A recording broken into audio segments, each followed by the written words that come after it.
خیلی مملکتداری قشنگی کردن که واقعا قابل تحسینه. از شهدا با رفتنشون گفتن همه ایران مال ماه، همه ملت ما میریم که همه ملت در رفاه باشن. متاسفانه در رفاه که نیستن، هیچ در عذاب هم هستن.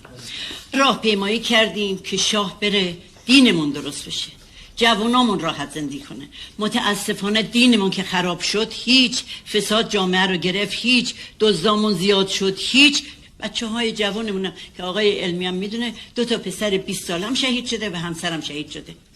ببینید من بچه‌هامو با دست خودم بردم زیر خاک نشوندم که این جوان راحت زندگی کنه.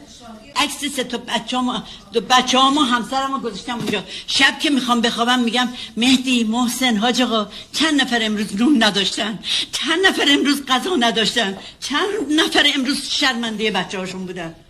از زمانی که شاه رفته ما داریم با بدبختی زندگی میکنیم.